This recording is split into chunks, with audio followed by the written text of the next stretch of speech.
So how does a single blog post written by one law student end up sparking a nationwide debate about free speech? It's an incredible story, really. Today, we're diving into how one student's keyboard went head-to-head with the highest court in the land. Wow. Okay, so this was the title. Not some subtle academic critique, but a straight-up provocative statement from a final-year law student named Rishi Kumar. I mean, just that one sentence alone was enough to set off a huge chain reaction.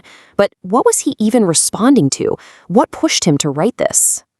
Well, it didn't just come out of nowhere. It all kicked off when the Supreme Court did something pretty unusual. It banned a chapter in a school textbook, a chapter that talked about judicial corruption, by the way. So Rishi Kumar's blog post, it was a direct shot back at that decision. And almost right away, the pressure started to mount, not on the student himself, but on his university.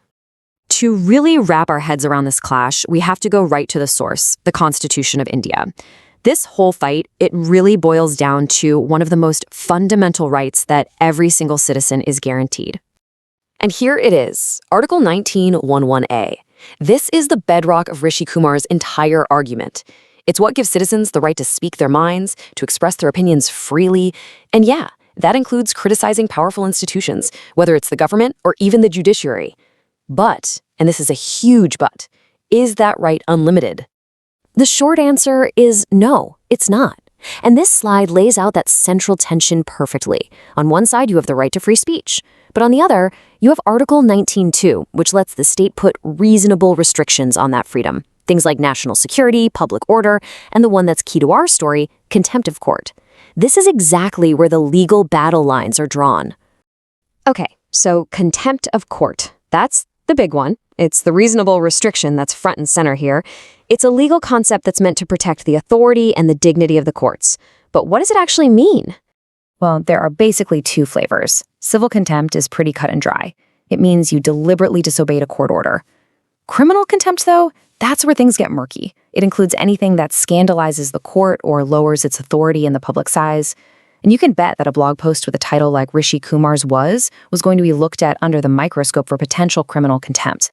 So, with that legal background in mind, let's jump back to the university, because they were now in a really tough spot. I mean, how do you handle intense pressure to censor a student, especially when that pressure is coming from powerful judges and lawyers? And what's so fascinating here is you can see everyone's different motivations laid out. You've got the student who's not backing down on principle. You've got the university kind of caught in the middle, trying to protect its reputation and its student. And then you have parts of the legal world seeing this as a direct attack on the judiciary's dignity, and they wanted it shut down. So with all this heat coming from judges and advocates, the university went to the student and advised him to just take the post down. His response? Well, it became the defining moment of this whole thing. He just refused. He didn't even blink. He said, "Not now, not ever." With those words, Rishi Kumar basically turned his blog post into a live test of his constitutional rights. But his argument was a lot more than just pure defiance. He had a thought-out legal case. He really laid it all out. He argued, look, the info in that textbook was already public. The authors who got blacklisted, they never got a proper hearing, and most importantly, he said that this kind of pressure from the judiciary to silence criticism is not a reasonable restriction.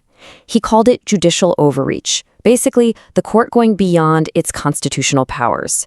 You know, his argument about judicial overreach, it didn't just defend his post, it tapped into this much bigger, very sensitive question that the legal world is always dealing with. The judiciary is supposed to be the watchdog of our democracy.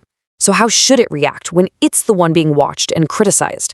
And believe it or not, the Supreme Court has actually commented on this very idea before.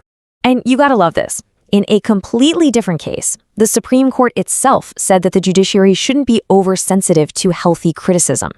So there's this internal recognition right there from the bench that no democratic institution should be totally untouchable.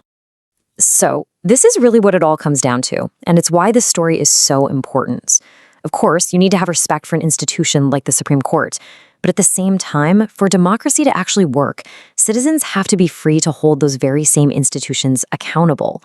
The threat of contempt can create what's called a chilling effect, where people just start censoring themselves because they're afraid of crossing some invisible line. And that leaves us with this one giant final question. The Supreme Court is the ultimate judge of the law, but when its own actions are being questioned, who gets to judge the judges?